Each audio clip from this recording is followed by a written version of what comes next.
Hi, I'm Kevin Coim, and welcome back to the Venture Outfitter Weekly. Part of what we've been doing over the last little bit, over the last year, has been we have been doing a lot more activities on interacting and building things behind the Tech Ranch. There's been a lot of different activity that's been happening. For those of y'all that are familiar with the VO Weekly series that we used to do, we took about a year hiatus as we've been building behind the scenes. And we have a special program today. I want to make sure that we hop right in. Things are going to be different than they used to be in the way that we're formatting a lot of our programs, but we'll tell you more about that. Today, we're going to be talking about civilization starts here. Care is a competitive advantage. This is both the kickoff of an initiative as well as stepping back into doing weekly webinars. And part of the idea is we believe that the community around Tech Ranch worldwide has gotten large enough now that it's time to take the next step up. Many of you know that I've been in 22 countries over the last 8 years. We have stakeholders around the world, both in those 22 countries as well as others. And I will be in Argentina next week and Chile the week after, and pulling people into the network specifically around what's happening. More to come about that, but part of what we'll do is we'll hop right in. The thing that I'd like you to start this idea with is the picture on the right is a woman named Margaret Mead. Now it's said that she said, when did civilization begin? Or when do we have evidence that civilization began? Is it because there was a set of tools or something like that? Part of what has been said, she said, supposedly, is she said that when there was evidence that there was a broken femur that healed, that is a broken leg bone that healed, that when the leg bone healed, that was evidence that someone brought food and water to an individual that had had a substantial problem, that wouldn't have been able to take care of themselves. And there's, evidence that this happened around 15,000 years ago. Who knows for certain, but this is an example of, this is when she said that civilization began. And as we look at what's happening both in the around the world, I was musing that, I come from the Star Trek generation, Generation X, and I was like, well, how come we don't have, because I'm a technologist and a visionary technologist, and I get to see technology all around the world. Why is it that we don't have, Star Trek vision level healthcare and technology and all that sort of stuff? The truth is a lot of that technology is out there. And I've seen it in different countries, from Lithuania to Uzbekistan to, Chile and Argentina and all that sort of stuff, all the way to Japan. If you see some of the companies that we're working with in Japan with really advanced technology, it's pretty crazy what's out there. And so part of what we're here to say is it's time to step in and do something about that. And we've been looking at this long tail of care. Now, many of you that might not be from the United States know that there's been substantial political change in the United States about how the U.S. is organizing to take care of its people. But part of what we've looked at is not only 70 million Americans live in care deserts, but 4.5 billion globally lack basic coverage. And at the point of AI coming online and being able to deliver all sorts of services digitally through a phone, there's absolutely no reason for standing there and thinking that's okay. Especially in rural America, some of y'all have seen some of the things I've posted about after the Texas floods tragedy here in Travis County. Even here in Travis County, there was this whole group of people that are around like 25 minutes driving distance from where I'm sitting right now that haven't been taken care of. And I'm like, hey, this doesn't make sense. This doesn't make sense. So we're organizing an initiative and bringing in partners from around the world to mobilize this network. We're building this care collective, and part of the webinar series will be driving that. And you might say, why do I say care? What does it mean to say the word care? Part of the idea is that we've noticed that you might say that we could just be a healthcare accelerator, but the problem is that a lot of times if you have a water problem, if you're drinking water you're in West Texas right now, perhaps in a city like Big Spring, West Texas, you can't drink water out of the tap. And if you do, you're going to have a health problem in a very short period of time. I've seen this in other parts of the world as well. It's not just, although I'm using Texas as an example, it's incredulous that you can't drink tap water in a good number of places in Texas alone. But this is a problem around the world. And so you might think, I'm just going to use water as an example, water and food and other things like that as examples of care technologies that go all the way through. This implies agriculture, it implies all sorts of different things along those lines. And because of that, part of what we can look into is how do we take all these entrepreneurs, these entrepreneurial ventures, and support it. That's the key idea here that we're tying into. And so we're looking to drive a Moore's law of care. What does that mean? Moore's law, it's like every 18 months, the power of computing is supposed to double. Okay, why is that not showing up in our care world? There's all sorts of reasons for this. There are a lot of different incumbents that are in the way of changing this.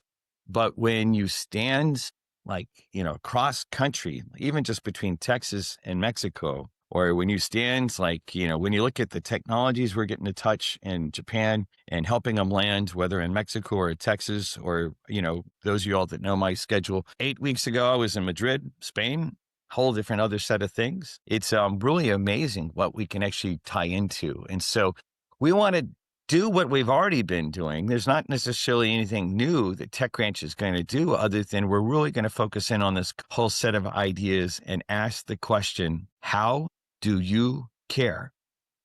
How is it that you care? In an age of time where some people would say that empathy is a liability, we're going the other direction and saying it's all about how we show that we care, especially from the standpoint of being the entrepreneurs that are the guardians, the revolutionaries, and the pioneers, right? This is always the type of entrepreneurs that we've really celebrated here, driving startups to scale-ups and then working with them around the world and asking the question, how do you care? So part of it is, and with that, we believe that we can achieve a Moore's law of care effect. And we'll be talking about that more. So today, though, we have a special session from one of our long-term entrepreneurs who's been driving care. Kim Johnson is the founder of Managed Health Connections. And the key thing is he's got a long history of pulling different technologies out, or actually taking science out of different universities, turning it into technology, and then turning that technology into product and deploying it with a number of different places. Okay. Some of the things that I've gotten to see is how he's applied, digital health solutions to underserved markets into other activities like that. Everything from, taking care of moms to addicts to all sorts of other stuff. And his partner in crime, his wife, Carol Johnson, is another pioneer in care. She's been involved in different care technologies for more than 30 years. She co-leads Managed Health Connections, and right now, because they have more time over target, one of them's in Texas and the other one's in Washington State, and we're going to get to hear from both of them. And you'll have a chance to ask some questions in a little bit, but what we're going to do is we're going to allow them to kick it off, and then from there, we'll go forward. So part of what I like to do is say, hey, Kim. Well, so Kim's been around. When did you get involved in TechRanch the first time? Do you remember? It was around 2017. It was in a prior incarnation that when we first started with the program for mothers and infants affected by opioids, which was um, NIH funded study, and so we were trying to uh, make plans for that product, and so that was our first product, and then we survived COVID, and then we got some other grants, and we had some other projects, and then that we've been working. Yeah, but I think the first time that you came into the TechRanch was maybe around 2015 or 2014. Yeah, probably first visit. Yeah, Yeah. campfires. Yeah, I try to. Yeah, I'd love to do my own campfires in different places, but yeah, I think it was a very typical campfire thing. Yeah, it's beautiful. Well, I appreciate the long-term relationship you've had with the ranch and also the impact that you've had. So let me hand it over to you. I'm going to get out of the way. And, now with both of y'all, there's a handful of questions that I'll be asking. But part of what I'd like to do is make sure that, and Carol as well, I'm going to hand it over to you on who's going first and all that sort of stuff. So let me get out of the way. Yeah. Well, we are so glad to be here.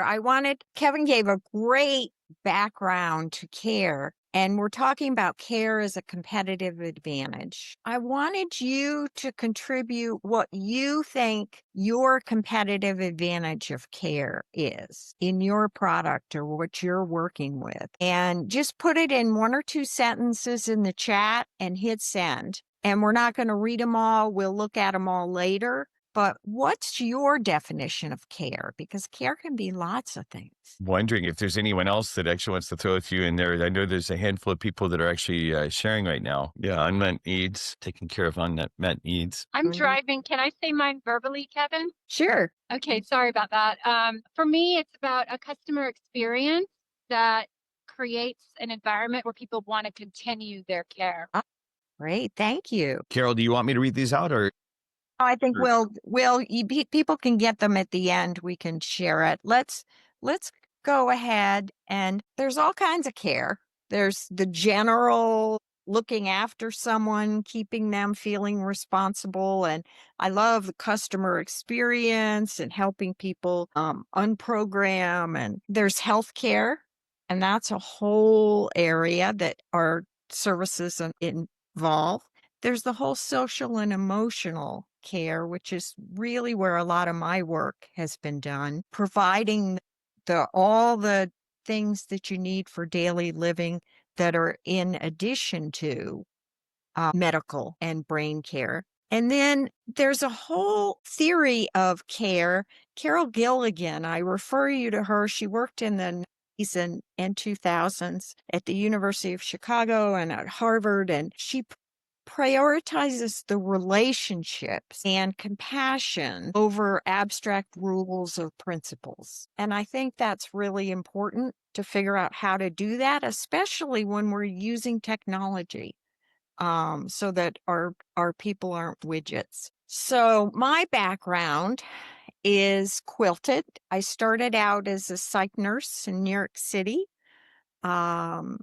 And then got an MBA at the University of Chicago and a CPA, and worked in healthcare consulting, especially around reimbursement. That was right when diagnostic related groups were coming into Medicare, and they were paying not based on days and supplies, but on what your diagnosis was. And then I just love school, so I got a master's in divinity from Princeton Theological Seminary, fell in love with hospice, worked in chaplaincy and management, which led me to be a nonprofit executive director for 9 years, up until about 2014 in Austin. And next slide, please. So the company I work for is the Care Communities.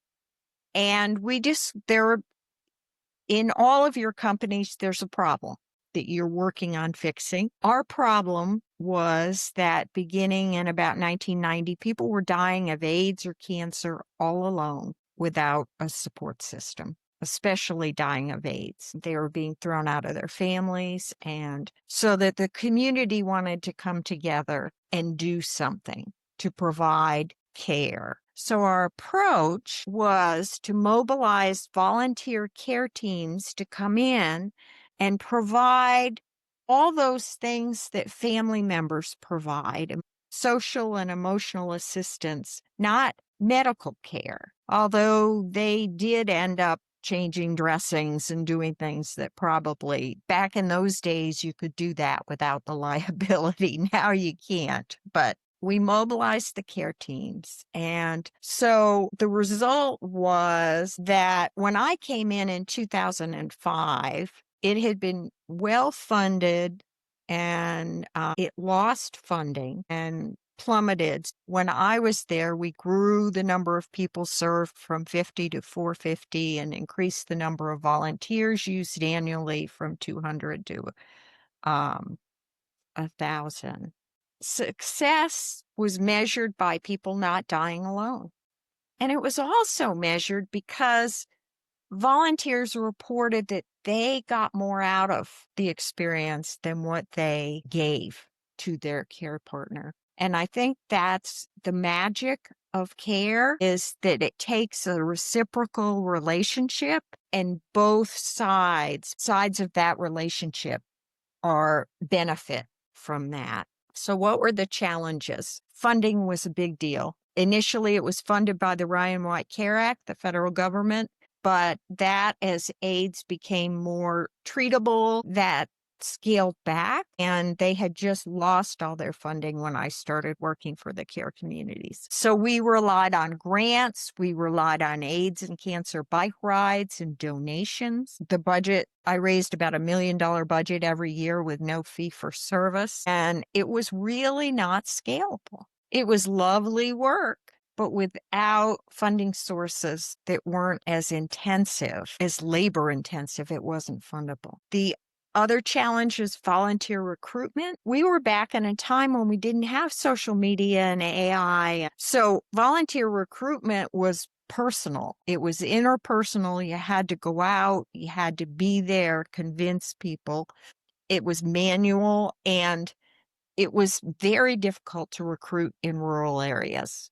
So we could only scale as far as we could, the number of people we could afford to hire to get out and recruit. And training was much more manual. There wasn't digital training back then. So again, it wasn't scalable. And then burnout is a challenge with all of the care people who are involved in care professions. And I burned out. I woke up one day with a rash all over my body and realized I had nothing left to give, and things were going great. And I was so bummed. But it led me to explore something that Gallup has called Clifton Strengths and the Gallup Builder Profile 10. Clifton Strengths identifies what talents give us energy and which ones drain energy. And so it taught me why I burned out, which was amazing. I've been a consultant since and used it for team building and engagement building. It cannot be used for hiring. It's not validated for that. However, Gallup does have a tool that can be used for hiring, and that is called the Builder Profile 10. And they've come up with 10 building talents that are needed to build scalable companies. And it measures each person on these 10 talents. Usually you work in about 4 of them, so you have to make sure all 10 are covered.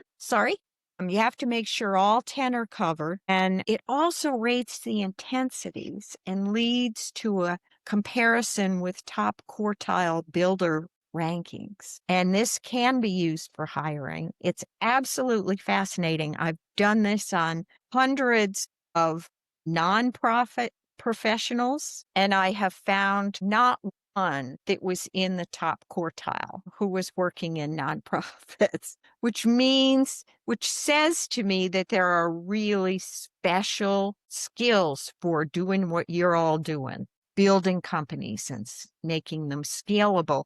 Stephen Jobs, I'm sure, was at the absolute top of this, but it's a great way to get a sense of the abilities of the people you're bringing on. So next slide, Kim. So now we're going to move 15 years later. And part of the things that I learned in this, we've been dealing with Managed Health Connections, and we found a need. We've looked very carefully at making sure we had a scalable product, at funding, and we use the Gallup tools to prevent burnout. We use them with our employees. So Kim, I'm going to have you.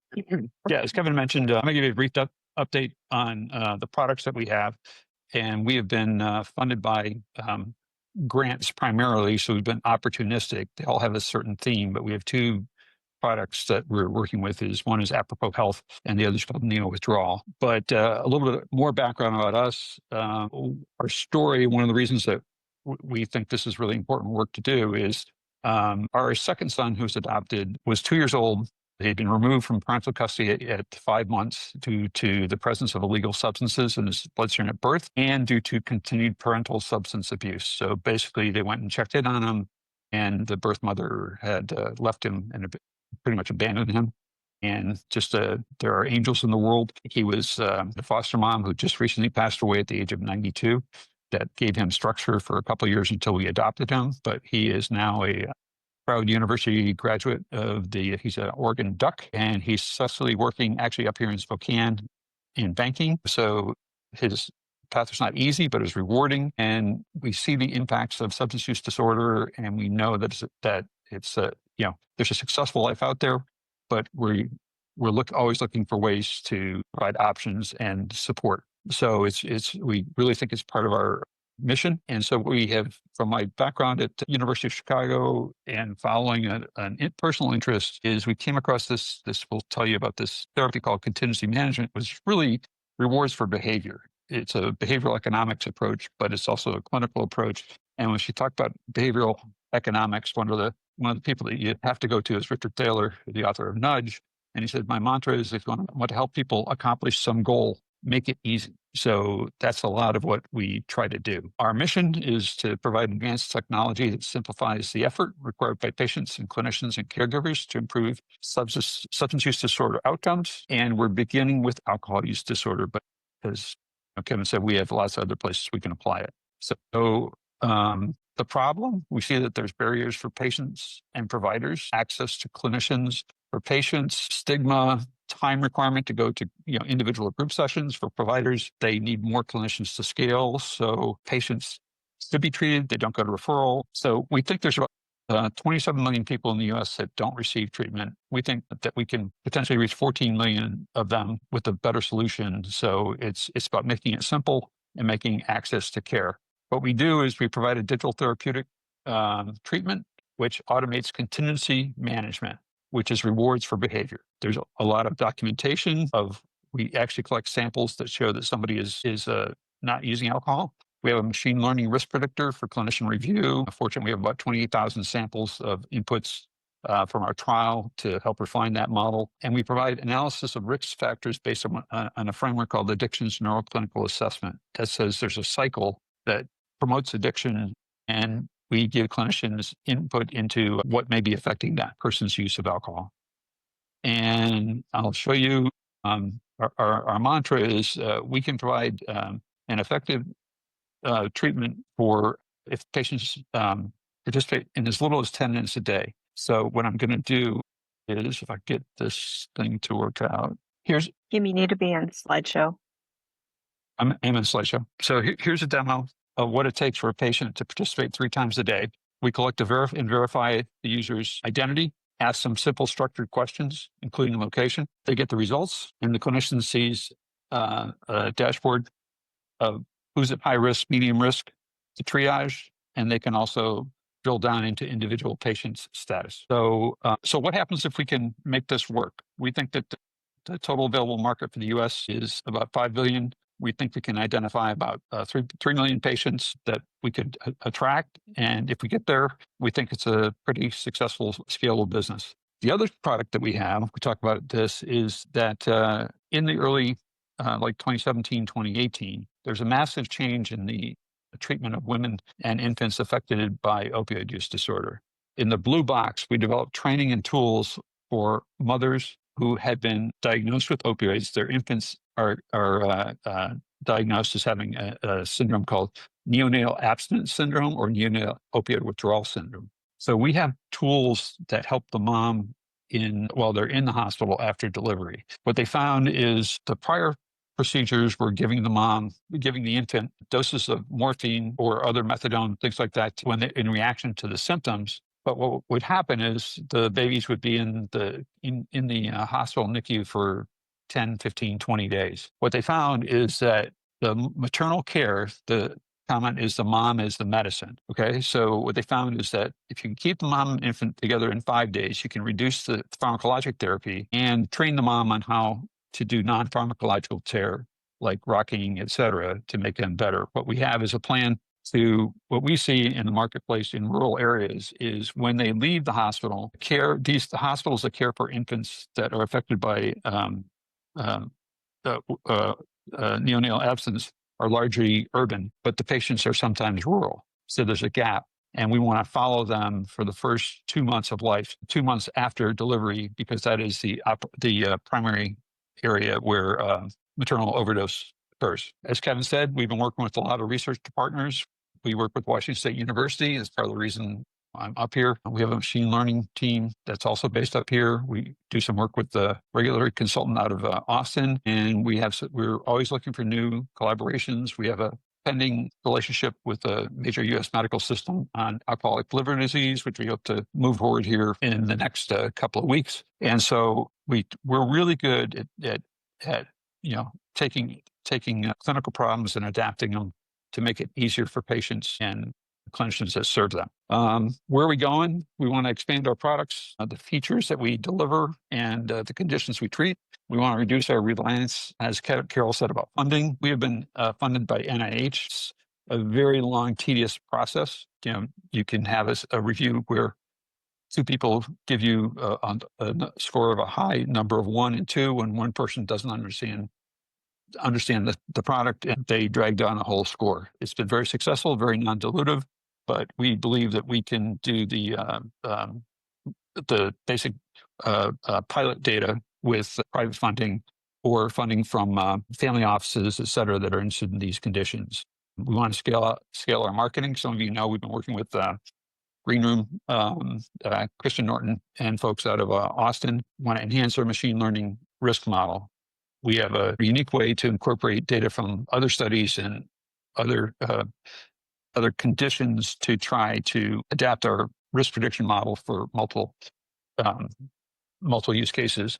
And finally, we are sensor independent. I showed you the picture where we're taking a Bluetooth integration with a Class 1 FDA advice for breath alcohol. There's developments in alternate sensors, which are more like the glucose monitoring. The issue we need to anything that we can automate the integration of a different sensor for a different condition, we can provide rewards for any validated input. So we're always looking for improved sensors and other conditions we can apply that to. So that's our short story. And now I'll turn it back to Carol and Kevin to go through, other care topics, other questions that people want to ask. So Kevin, take it away. Yeah, go ahead and we'll release the screen so we can actually highlight the three of us. My first question is, in a world where, where we have addicts that are either left on the street or thrown in prisons, how do we actually, you guys create this hopeful narrative about, hey, here's ways that we can actually support people, getting into healthier situations based on technologies that y'all put together based on this research. What do you need to actually scale that up? Well, we would benefit from some policy support. So basically, there is a movement in the Medicare world for approval of this treatment called contingency management. But right now it's done through 1115 waivers, and the priority for most people is opioids and stimulants. This intervention has been approved. We believe that we're actually going to start to make the case, in fact, in the next couple of weeks, to value-based care providers that this treatment, particularly for alcohol, should be in your plan of care as an option to reduce the cost of treating somebody who's at high risk for alcohol. So I think what we need to do is a recognition that the scale of providing individual clinic resources for treatment can be improved by both payors and clinicians. We need to, we're fighting to win over the hearts and minds of people to say this is an effective treatment. Literature says that, but we can also show you how to make it work in your environment. So that's one area on the alcohol side. Carol, did you want to, from your point of view as well? I think that we are, when you talk about people who are on the street and addicted, and one of our goals is to reach people before they reach that point, and that there's many people who think maybe they've got a problem, but they don't know, or their family does. And especially who are in rural areas. And this has been shown to be just as effective as group therapy. And so being able And just getting access, it makes perfect sense to just get access. So the feedback is that the other thing I didn't include, but basically the thing is that there's up to 29 million or 30 million people that should be under treatment, but only 7% of them are. Why? How many times have you gone to the doctor and every year they're supposed to ask you, well, how much do you drink every day? A, how many people lie? B, how many doctors just take what you say because they don't want to drill down more, because they don't want to deal. It's too hard for them to deal with additional treatment or this.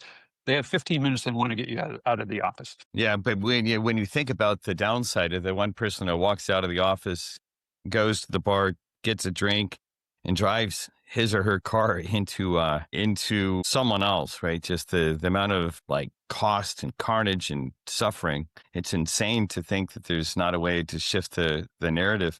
Carol, what about from your standpoint? You've been in that nonprofits background. You've seen it. Obviously, you mentioned the story about hitting the wall with burnout, but I mean, from a standpoint of speaking to the other pioneers that are listening to this conversation, what is it that we possibly like? What would you say about how do we actually shift this? You guys came up with a technology platform. What's the next? How do we socialize it deeper? Good question. I Or think what do you need? Like, what do you perceive what that you need, if nothing else? we need to get the word out, and we need funding. I think that the challenge is that relying on government funding is risky at best, especially now, and finding ways to get we're working on our how we can paint for insurers what this benefit is for them, and to get we need some insurers to say, yeah, we think this is a good idea. When in the other side of it too, I'll make sure I put a plug in for the network as well. Part of what I like to make sure that we, and I'm just talking about the three of us, but the overall community look at doing is other markets around the other worlds where, there's like, other countries, this technology, you guys I would be one to gladly grow it someplace else to then bring it back to the States, right? Sure. I noticed that a couple of people started showing up camera wise. If there's Doug or Chris, if you guys or someone else wants to ask a question, either throw it into the chat or you can raise your hand and we can go ahead and start taking questions. I have lots of questions, but I'd love to go ahead. Yeah, Doug, come on in and go ahead and ask a question. Doug, give them 20 seconds of your background and then ask the question. Sure. So I'm an old healthcare hack. So how's that? I've been involved with healthcare a lot from the kind of the payer side of things. So it's interesting to know, there's always the question about all the great developments in the world, but we have such a backwards way of funding them. You got to find who's either going to make money off of it or who's going to save money off of it. And that's the source of funding. And it's incredibly complex to get there. Which kind of got to my question, because one thing I really appreciated what you all have developed here is and you started out with this and you started going to the solutions, just like the focus on simplicity, right? And nothing says the exact opposite of simplicity, like our healthcare system and like federal funding. So how have you been able to kind of hang on to that need for simplicity for the solution to do what it needs to do with the patient, in spite of, I'm sure, lots of demands for more complexity and more measurements and more points of touch throughout the process? Well, from a product standpoint, what I'd say, I said, we want to do additional product features. What I'd say is we focus primarily on the clinical outcome first. We don't want to announce it, but we think our until it's peer reviewed, but our clinical trial has been quite successful in terms of the intervention versus control group showing that they don't drink alcohol.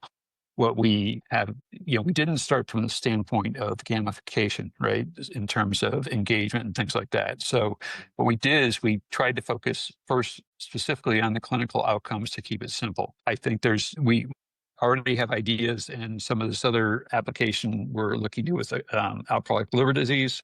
There's, benefits that as we get to the next product and move it forward, that we can dramatically improve our engagement.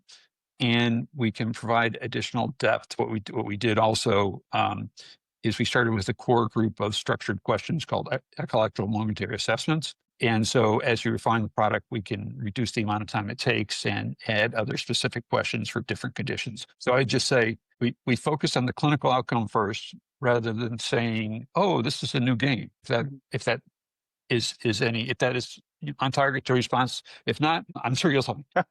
No, that's super interesting. Thanks. Chris, I think, has a question. Yeah, thanks. So very interesting technology. Thank you for sharing that. I'm curious. I actually have two questions. So the first is, let's say hypothetically I'm someone who is suffering with alcohol use disorder as an example, right? And I'm interested in talking with my doctor or whomever about care. How does the message of your product get to someone like that? So the product would be available through a clinic, and the way we have it designed is there's a process in alcohol treatment called screening, brief intervention, referral to therapy. So if they're following that process, which they should because they get funded for it, they'll say, we have diagnosed that you have a product problem, and they normally provide you a list of options. We want to be one of those list of options because what we find is if you look at the statistics, like most medications, there's, even when people are identified, there is probably a 60% drop off on referral to therapy, right? So the idea is screening,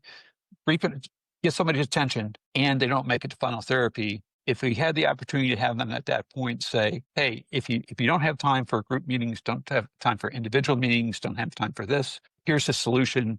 I can hand you this device, download this app, hit order it in the EHR, and you would begin treatment tomorrow. So that's one of the things that we think our potential advantages in making it simple is we can reduce loss of referral to therapy. So we need to get in that mix. So we need to find clinics, and we need to find other people that are willing to pay for it to put us in that mix.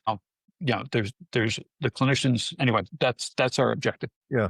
What do you think about direct to consumer messaging? It's possible. I will say that there's the issue with that is we believe it's possible. We looked at it. I'm not a direct to consumer person. However, we believe that it would work. We've discussed it internally as, I know when one of my kids was 14, I would have loved to have an off-the-shelf therapy because he, wouldn't do anything like that. So yeah, we think it could be particularly effective. We haven't focused on that. Again, I'm probably not a direct-to-consumer guy mostly. I've been mostly business to business, but we'd love to explore that. And there, the issue is you need to avoid medical claims from the FDA. Right? So we think this can help you, but it would be very simple for somebody to do a card at Costco saying, and we would even do it on a risk-sharing basis, right? So here's the cost of the treatment. You start it, and we give the rewards. If you get more rewards because it's more successful, we'll take the risk. If the patient, doesn't participate, well, that's the risk you take to try to get people encouraged to use it. So it's possible. Again, the FDA issues are, we have to be very careful about that. We Yeah, can't be seen as a treatment. You're a digital device that doctors can use to help them treat. Yeah, I've done a lot of FDA work, but not too much on the device or application side. One other question then, do you have any publications or manuscripts in process regarding the effectiveness of this specific program? We have publications actually by some of our collaborators about the effectiveness of this solution. We have a publication based on our phase 1 first trial. We have not yet published this clinical trial results at this point. Anyway, we're compiling that list, and we'll update our website within the next week or so with some of those. But if you want to send me an email, I can give you particular directions on the core research behind it. So that question implies kind of a couple different things. What Kim and Carol, what type of partnerships would you be interested in, open to? Obviously funding would enhance things. One of the other pathways to funding is perhaps that partner that's a B2C, or who knows what the partners. Yeah. What are you guys considering? What would you be open to? Like if there was an opportunity that the community and the viewers of this video at same later point, and some of the things that we're going to use for the video, what would be the vehicles that you'd like to actually have show up on your doorstep? Sure. Well, additional providers that are interested in treatment of alcohol, specifically.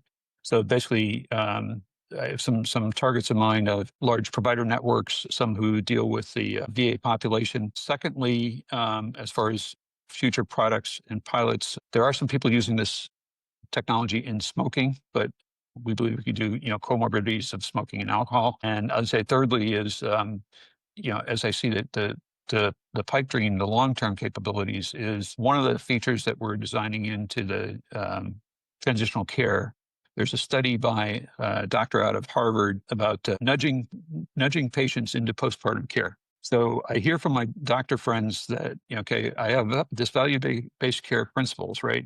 And I have to get the patient in, and commentary, just this anecdotal commentary is, at the end of my period, my value-based care period, all I'm doing is contacting patients to get in for tests. Okay, flip that around, right? Anything you want to get to motivate a patient to do what they should do, okay, you have to set the rewards, but we can adapt this to any any outcome and any reward. And that leads to, we're very interested in talking to behavioral economics scientists. If anybody knows Katie Witkowitz, or the person on the Katie Melkman, who's on the podcast from Schwab, and any institutes that are interested in applying behavioral incentives to healthcare, and on the process side as well as the condition side. And I think that leads back to Doug's question about the simplicity, that what we tried to do was create a platform that can be used using contingency management for all kinds of things, that is simple enough that we can just transfer to whatever need is determined to be important and requiring a contingency management approach. It's beautiful. So just to, what I want to do is I'm going to ask another question, and then we'll have space for another question, and then we'll bring things to a close for today, just given our time. I think this was asked somewhat indirectly, but I have a friend that's struggling with alcoholism right now. Is there something that an individual, like if we have a friend or a family member that we want to put tools in their hands, that would be possible, like today kind of thing? Well, the device that we're using is available, over the counter.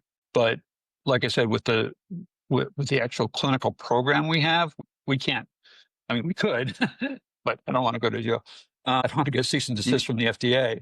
You can't do it in this country right now. Got it. Yeah, but most of the devices that are used for remote alcohol, there are commercial. In addition to the one we use, there are other commercial breath alcohol monitors that patients could use for their own. However, whether they have whether it prompts the follow through that our solution does, I don't know. So short term is have them talk to their doctor and say, hey, guess what? I know I've been lying to you before. I need help. That's the immediate short term. And I wish we could, but I can't say we can't. Understood. All right. Well, let's see if we have one question, or I might get them to do a wrap. One more question. Anyone that's on screen? What I want to do is Kim and Carol, first off, how is it that people should get a hold of you if they wanted to follow up with you? Yeah, it's the email is our first name's Kim, Kim, or Carol, and I can put it in the chat at managehealthconnections.com. If Melvin's still on, he knows my email by heart. That sounds great. So we'll make sure that's in the show notes as well. And then in the community site, for anyone that's not in the community site, we'll make sure we have that too. Would the two of y'all like to, any final words before we close up for the day? Oh, go ahead. I just love that Tech Ranch is looking at care. And I also think that Tech Ranch is looking at caring for all of you. And I think that's really important, because we're all out there sort of alone. And so I want to thank Tech Ranch for all the things that they're doing. Thank you. And I'd like to echo that. I mean, you guys, Kevin, I haven't been nearby for a couple of years, but you guys, a lot of the people on here have been a source of support. So yeah, focus on that, and keep doing it. Kevin, I was the old venture outfitter who was the friend from David from the Czechoslovakia. I met so many exciting people that maybe I didn't do anything, but I tried to help. And I think that's the spirit that I'd appreciate you guys keep on keeping on. Yes, sir. Well, with that, what we'll do is we'll use those as our closing words for today. The thing that's happening is actually directly in line with what Kim's saying. As we wrap today for the VO Weeklies, we'll start doing these. We're not going to do them weekly, but we'll still call the channel on YouTube is still called VO Weekly.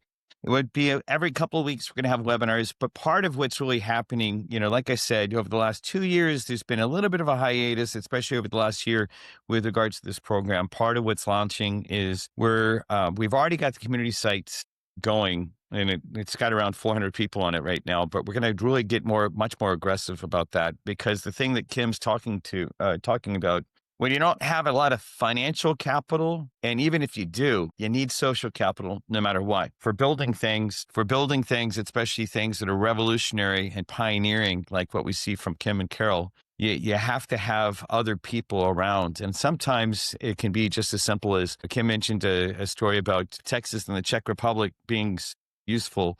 around this. Part of the way we get around the blocks that might happen because there's some incumbent that doesn't want to have the world change in the United States is we can go do things with, with team members that are in other parts of the world and figure out the technologies, overcome the blocks. You're going to see a lot more about this. We're going to be talking a lot more about how to leverage these type of platforms to do this.